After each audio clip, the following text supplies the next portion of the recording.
რაღაც ეროვნული უსაფრთხოების კომპონენტებს და ბუნებრივია ეს საკითხი უნდა დარჩეს კონფიდენციალური და საერთო. არა, მე მაგრამ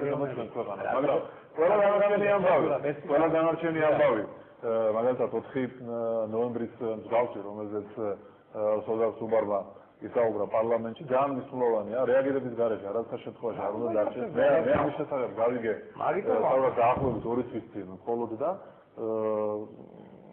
თუ განსაკუთრებით შემაშფოთებელი შენგარავი ფაქტია. თქვენი ფსიქოლოგიური ხედვაც საინტერესო არის. აი ბოკერია წერს, სააკაშვილის უკვე რამდენიმე წამს დაწერა, ეს რუსული სამცხე იყო მოლოდინიო. აი ეს არის საშინელება ეს, როდესაც აი თითქოს ეს 200,000 გასის ხრები იყვნენ, რომ მოვიდნენ იქ ნოემბერს, თითქოს ეს ყველას გადაუხადა პატრიკაშვილმა სანდეშტავენ და წერენ, რომ კრიმინალური ფულიო ფულდების ნოემბერზე გაუნადი. აი ჩვენ ახლა რუსული ჩარევა. მაგალითად ნიუ-იორკ ტაიმსში ამას ბეჭდა სააკაშვილი.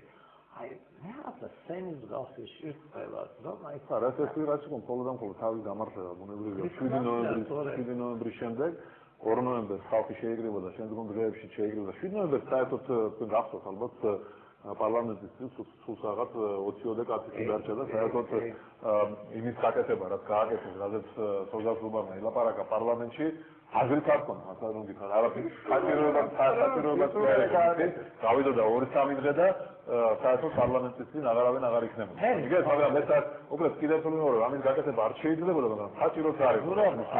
ახლა საჭიროება ორგანიზაციის კაპიტალის მოქმედებს ეს რო გითხოვთ.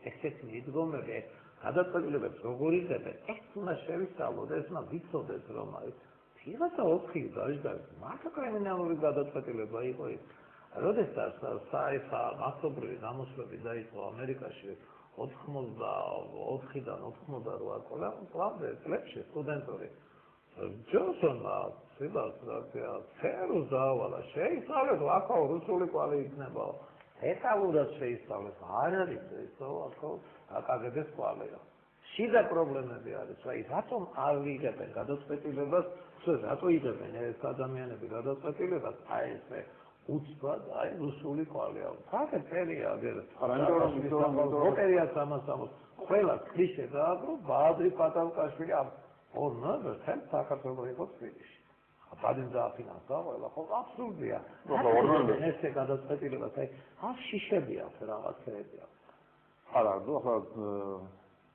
2 ნოემბრის და 7 ნოემბრის სხვა რუსეთის გადაბრალება ეს იყო ის კლიშე რომელიც საკმაოდ ადვილად გაიყიდა საზოგადოებაში და ეს იყო კარგი საზოგადოებასთან უსწრაფო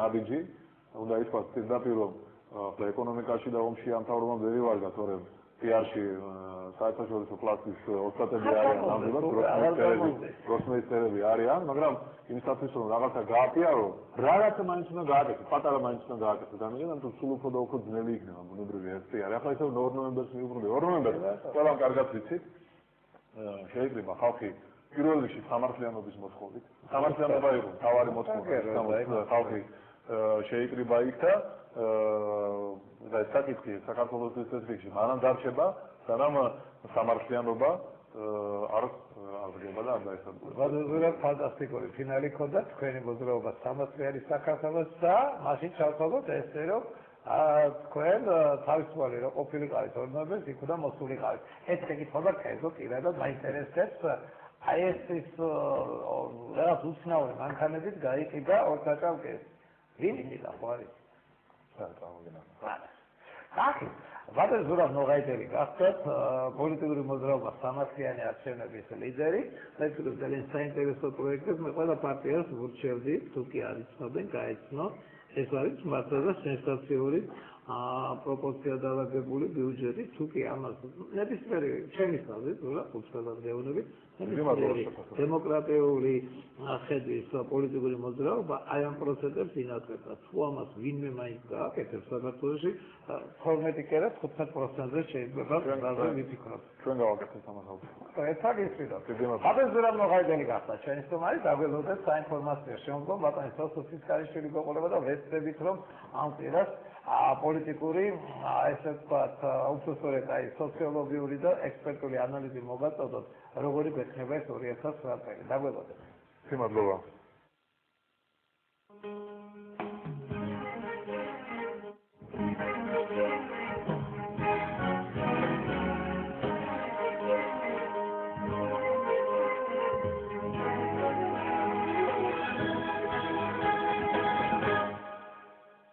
მოგესალმებით ბატონებო და გთავაზობთ საუბარს ბატონ სოსოფის კარიშვილთან. დიდი მადლობა ბატონ სოსო ჩვენთან მობრძანებისათვის. ძალიან მინდოდა რომ მოგვესწრო 2008 წლის ბოლო დღეებში გვესაუბრა წრიულ ანალიზზე და დასანანია რომ ვერაფრით ვერ შედგა ჩვენი საუბარი.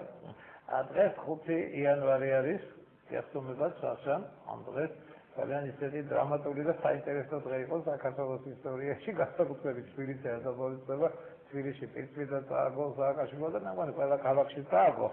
აი საერთოდ მე ვფიქრობ, აი დღეს ყველაზე მთავარი და საინტერესო ალბათ სააკაშვილის ისეთის გარშემო ტრიალებ ჰერალდ ტრიბუნში დაბეჭდილი ეს მისი განცხადება არ მიდაო აღმაშენებლობაო და საპროფესიო ხალხისკენ მიდის. ხოლო შესაძლოა ძალიან საინტერესო რაღაცები უწერია, მე რომ ვიყო ოპოზიციის სამწეში შევცვლიდი და ეს ტენდენციებზე მინდა გესაუბროთ ბატონო სოსო. არის ფსიქოლოგიურად ამ ადამიანს საგამოსავალი არ აქვს, თუ კი არ არის დემოკრატიისაგან ძალიან მოკლე დღეები დაეცვლება და მიდის კი ეს დემოკრატიისგან, აი რაღაცა ნიშნები იგრძნობა. დღეს მე წავიკითხე ბატონ ერეზო ამაშუქელის წერილი და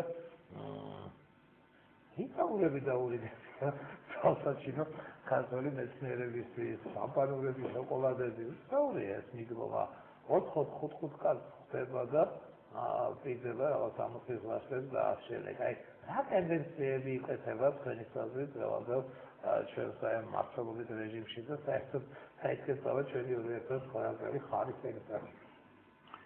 იოსალმები კავკასიის ერთგულ ტელემაყურებელს გილოცავ ყველას ახალ წელს, რომელიც მუდმივად ახალ იმედებთან არის დაკავშირებული, ჩვენც ყველას ერთად ალბათ გვაქვს იმედი იმისა, რომ მომავალ წელს სულ სხვა განწყობით შევხვდებით და გვექნება ბევრად უფრო უკეთესი განწყობა იმისთვის, რომ გასული წელიც შევაჯამოთ და მომავალიც გამჭვრიტოთ.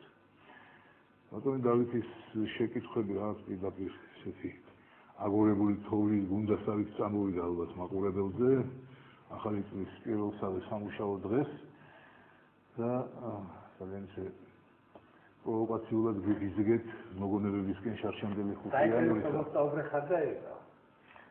ნუ რა გითხრათ, 5 იანვარი ალბათ თუ კარგად დასაკვირველია გვახსოვს და მისი დავიწყება ნამდვილად არეგების ჩვენ საზოგადოებას, რადგან ჩვენ გამოცდა საკუთარი მოქალაქეობის ხარისხზე ჯერაც ჩაგვივარებია. ყველაფერი ჯერ წინ გვაქვს, რადგან წელიწადმა, რომელიც დაიწყო დიდი სიყალბით, ლოგიკური დასასრულის პოვა დიდ უბედურებაში, რაც ცხადია ახლა ჩვენი საუბრის თემა არ გახლავთ, მაგრამ ჭკუის სასწავლებელი წელი კი იყო ყველასთვის. როგორც ამ უძლურებისა და ბოროტების შემოქმედთათვის, ასევე ჩვენი საზოგადოების იმ ნირვანაში მყოფი ნაწილისთვის, რომელიც თითქოს და ზნეობრივ დაიტონიზმს ამოფარებული, არც კი ცდილობდა გაეხედა აქეთ-იქით და დაენახა რეალურად იმ ტოტალური უზნეობის მორევი, რომელიც პრაქტიკულად ყველას ცვალწინ თუხტუხებდა. ჩვენ აღმოვჩნით აი ამ ტოტალურ უზნეობაში, ყველანი ერთად განვრჩევლად ერისა და ბერისა, რადგან ასეთი თავსლაბ დასხმული შემოგთავაზა წლევანდელმა წელმა